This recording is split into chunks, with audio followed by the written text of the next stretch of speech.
امریکہ میں نئے آنے والے صدر کو وفاقی حکومت میں تقریباً 1200 عہدوں کو پر کرنے کا موقع ملتا ہے۔ صدر جو بائیڈن منتخب ہونے سے پہلے اس عزم کا اظہار کر چکے تھے کہ وہ امریکی حکومت کو بہت متنوع یا ڈائیورس بنانا چاہتے ہیں۔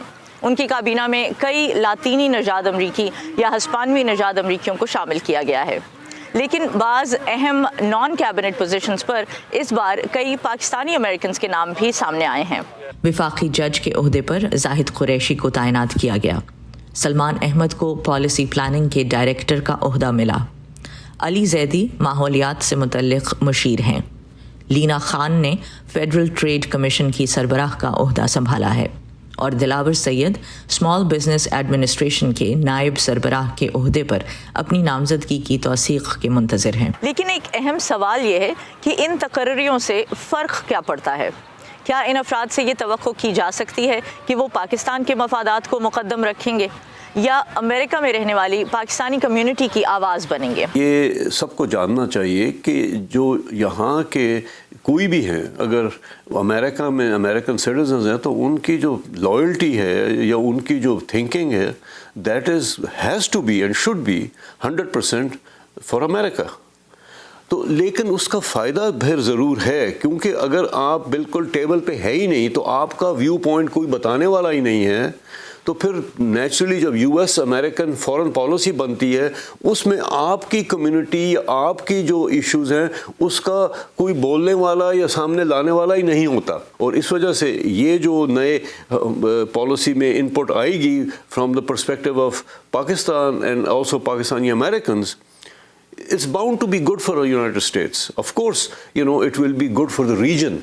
اگرچہ صدر بائیڈن کی طرف سے کی جانے والی نامزدگیوں اور پھر سینٹ سے توثیق پانے والے یہ پاکستانی نژاد امریکی اپنی قابلیت کی بنیاد پر منتخب کیے گئے ہیں، لیکن اس کا یہ مطلب نہیں ہے کہ ان کی نامزدگی سے سب مطمئن ہیں۔ اس کی مثال جج زاہد قریشی ہیں، جن کے امریکی فوج میں بطور ملٹری پروسیکیوٹر عراق میں کردار اور department of homeland security کے ساتھ کام کے ریکارڈ پر تنقید بھی کی جا رہی ہے۔ جو امریکن مین اسٹریم پالیٹکس میں ہیں، یا پالیٹکس نہیں، جو ایک امریکن شہری ہے جیسے ہم، تو ان کی لائف ادھر ہی کی ہوگی نا، انہوں نے اسی ملک کو سرو کیا ہوگا without having any two thoughts about it. اگر انہوں نے ایز اے لائر عراق میں انہوں نے ٹور آف ڈیوٹی کی، سرو کیا، تو وہ ان کی ڈیوٹی تھی۔ میں تو سمجھوں گا کہ وہ ایک علیحدہ بات ہے کہ وہ وار کی جو کرٹیسزم ہے، اور وہ جائز کرٹیسزم ہے امریکن انوالومنٹ وار ان عراق، لیکن ایک آدمی جو اپنی نوکری کر رہے ہیں، آپ ان کو کیسے کرٹیسائز کر سکتے ہیں؟ بہت سے امریکی مسلمان اور تنظیمیں ڈاکٹر نسیم اشرف سے مختلف نقطہ نظر رکھتی ہیں۔ کاؤنسل آن امریکن اسلامک ریلیشنز کے ڈائریکٹر رابرٹ میکا کا کہنا ہے کہ عراق میں جب قیدیوں کے ساتھ بدسلوکی کی جا رہی تھی، جج قریشی کے وہاں ڈیٹینشن لیگل ایڈوائزر کی حیثیت سے تجربے کی چھان بین کی جانی چاہیے۔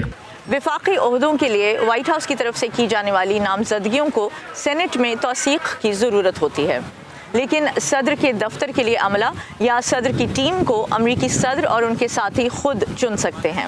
وائٹ ہاؤس کے عملے میں بھی اس مرتبہ کچھ پاکستانی امریکی شامل ہیں۔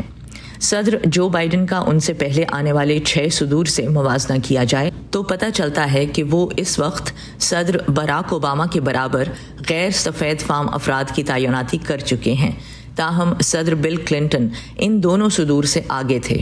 ان کا کہنا تھا کہ امریکہ کی حکومت ویسی ہی ہونی چاہیے جیسا امریکی معاشرہ ہے، یعنی متنوع۔ حامیوں کی نظر میں بائیڈن انتظامیہ امریکی حکومت میں تنوع لانے کے اپنے وعدے کو پورا کرنے کی راہ پر گامزن ہے، لیکن ناقدین کہتے ہیں کہ ابھی بہت سا کام باقی ہے۔ نخبت ملک، وائس آف امریکہ، واشنگٹن۔